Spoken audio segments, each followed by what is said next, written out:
lancé le projet qui s'appelle De l'île aux papilles sur l'île d'Oléron. En termes de réduction des déchets, eh bien, on a banni l'utilisation du film alimentaire et du film aluminium en cuisine. Donc on utilise beaucoup de boîtes hermétiques par exemple, et ça c'est un gisement de déchets très important dans la restauration. Bien souvent, quand on achète auprès de certains fournisseurs traditionnels, on va avoir des choses suremballées. Donc là, l'idée, c'est de s'approvisionner en circuit court. Donc on va pouvoir réutiliser tout ce qui est cagettes, bocaux, petites barquettes des producteurs et les leur rendre. Ça va être s'approvisionner le plus possible en vrac dans les magasins bio du coin. Après, ça passe par plein de petites choses. Par exemple, du coup, on a décidé d'avoir les cartes sur les ardoises plutôt que papier à renouveler tout le temps. Les serviettes en tissu, on a des chaises des années 50 qu'on a chinées. Voilà, plein de choses comme ça aussi où on a préféré l'ancien au neuf et le recyclage artistique. On tire vite le fil de ce qu'on peut limiter. Donc, comme je le disais tout à l'heure, déjà regarder tout ce qu'on peut faire en termes d'approvisionnement. Voilà. Donc penser emballage en même temps que produit, c'est se rapprocher soit de sa collectivité pour voir ce qu'elle met en place. Nous par exemple sur Oléron, on a le tri des bouchons en liège.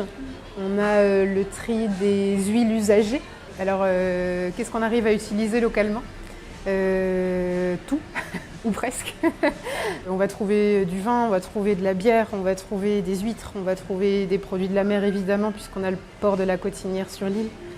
On va trouver énormément de maraîchage, on va trouver du sel, mais on va chercher la viande essentiellement. On est obligé de sortir du territoire. Il y a quelques éleveurs sur l'île, mais à trop petite échelle pour nous professionnels.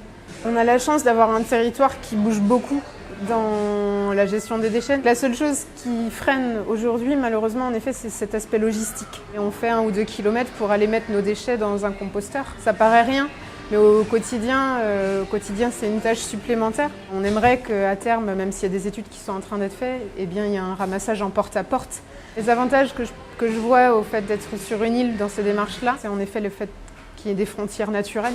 Et puis aussi la connaissance du réseau, c'est-à-dire qu'en effet, à l'échelle du territoire d'une île, voilà, il y a tel acteur qui peut plus facilement peut-être se mettre en réseau. Et puis peut-être en effet, d'un point de vue historique, on sent qu'il y a quand même une forme de foisonnement ou d'une autonomie qui a été, nous avant la création du pont, nécessaire à une époque et donc qui pourrait peut-être le redevenir plus facilement aujourd'hui. Sarah, pour tes initiatives au restaurant de l'île aux papilles, je te remets la palme d'or du Super Zero Waste. Super, merci. Tu peux le faire tourner comme ça, en soufflant.